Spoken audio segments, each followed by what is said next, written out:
telling us, because the policy of the great powers was beginning to look not like indifference, which would have been bad enough, not like neutrality, which would have been bad enough, not like callousness, which would have been bad enough, but much more like acquiescence, much more as if to say, well, it may not be justice, but it is a kind of rough justice. Not unlike, in fact, a partition strategy seen from the view of the toad under the harrow. I've come to the conclusion that there is a reason for this official indifference, for the establishment pacifism that's broken out in the most warlike city in the world. It doesn't take much to get war fever going in Washington, I can tell you. I've seen it done very cheaply, and I've seen it done very often, and I very often opposed it. I've never before seen such an outbreak of military pacifism, establishment pacifism, and conservative pacifism in all my days. It was as if all the arguments I'd ever had with people about how war is really the last thing you want had suddenly all won everybody over, because they sure didn't think there was anything worth fighting about in Bosnia and Herzegovina, and they did not mind saying so. And this was the first time I'd heard them talk this way, and I don't know whether I ought to say that I hope it will be the last, but there was something very distinctive about it. Quagmires, they said knowingly. Wider war. Remember Vietnam? I keep trying to remind them of Vietnam. They never mention it usually. What would you do? A question they never normally ask me. Normally, I'm the last to find out. They tell me what's going to happen. Just a suspicion. I don't want you to think I'm paranoid.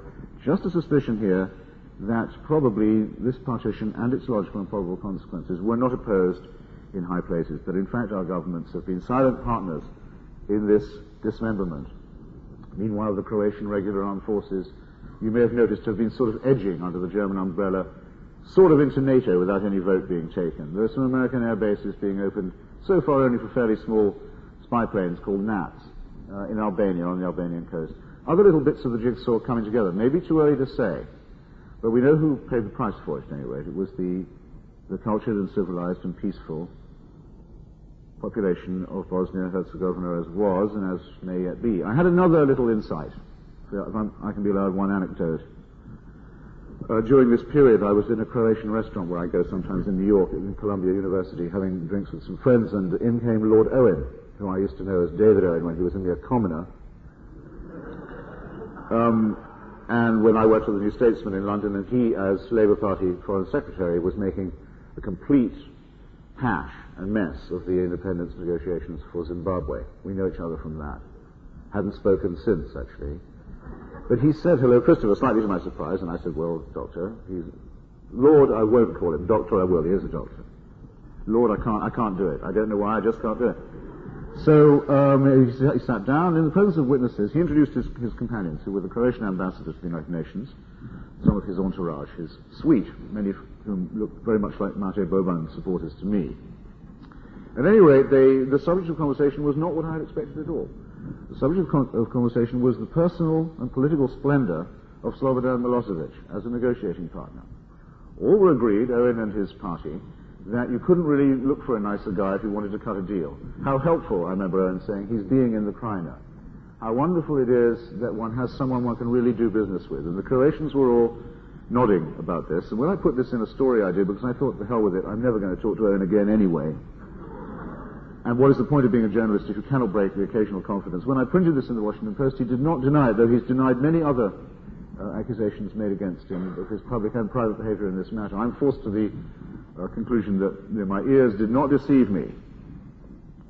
I had a similar encounter with Les Aspin in Washington. I asked him, what are you going to do, Mr. Secretary? He was still Secretary of Defense then, about Bosnia. He instantly said, "Oh, you're one of these people who wants a war with the Serbs. You're one of these people who would drag us into a quagmire. I suppose you want airstrikes. I suppose you want to bomb Belgrade." All I'd said was, "Are you going to do anything about Bosnia?" He answered a whole load of questions I hadn't asked, always the sign of a queasy conscience. I said, "No, Mr. Secretary, actually, with respect, I was about to ask you what you were going to do about the Croats." Because you see, it was never possible for NATO to say that it could do nothing about the Croatian intervention in Bosnia. Croatia is a wholly owned subsidiary of federal Germany. Its economy, its military, its lines of communication entirely depend upon a client state. The raising of one pinky in Bonn is enough to tell the Croatians what they must do. And it wasn't being done. And no one could say that doing it led to any risk of a wider war. And it still wasn't being done. So if you want another thought experiment proof of the possibility that there was collusion in this partition, there's another one for you. When Helmut Kohl was in Washington the other day, Baron Kohl of Bitburg, as I still think of him, he was asked whether he was going to do anything about the presence of Croatian regular forces who'd been attested by UN observers to be in some strength and in formation and uniform on Bosnian soil. He answered and wasn't challenged on it, that his information was not that there were such forces in Croatia. So one could also see, though in this case by means of a lie told by a leading politician, the gradual replication of the client state pattern that was the curse of the Balkans of pre-1914. And very much, I'm afraid, the same pattern. Slovenia has the patronage, enjoys the patronage of Austria, though not, I think, of Hungary at the moment, but of Austria.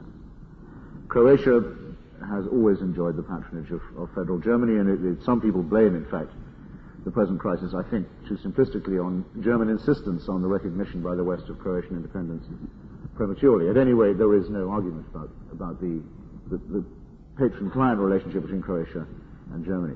Serbia is protected by Russia, by Great Britain, as ever historically, and to a lesser extent, but a greater extent than some suspect, by France. Even the people of Kosovo, who are not actually a part of federal Yugoslavia in the sense of having their own republic, enjoy the protection in a limited way of Albania, which has some guarantees from Turkey, and Turkey has also indicated that it would take under its wing, in the case of a war, the people of Macedonia. Hungary takes an interest in the Hungarian minority in the Vojvodina also. Everyone's got somebody. It varies, but everyone's got somebody, and some people have very strong and devoted client-patron relationships. What's the orphan in this picture?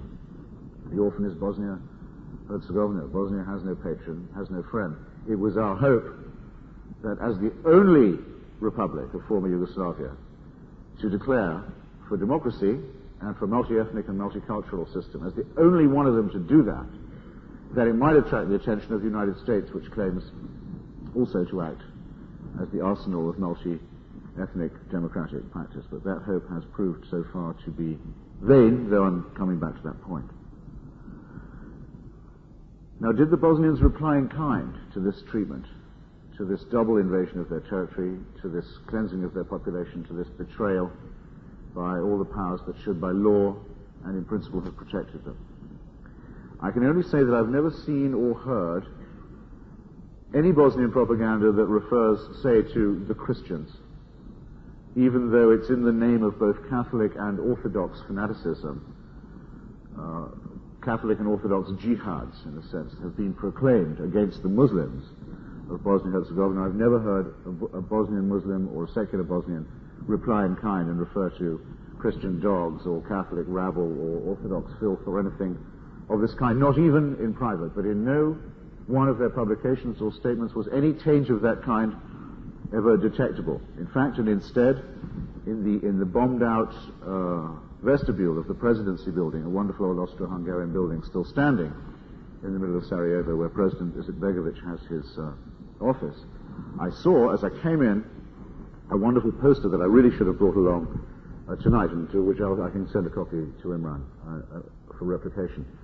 It's a logo in yellow and black, and it has the Star of David, the Islamic Star and Crescent, the cruciform cross of the Catholic Croat, and the more ornate,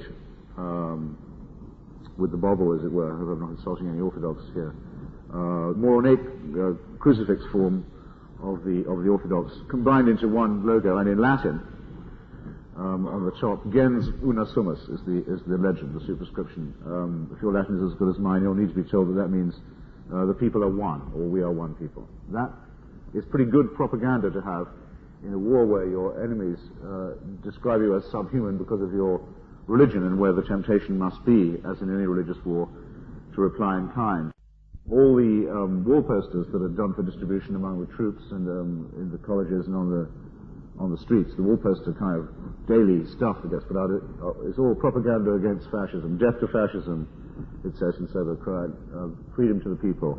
It's an internationalist propaganda, it's an anti-fascist propaganda, and it makes no discrimination.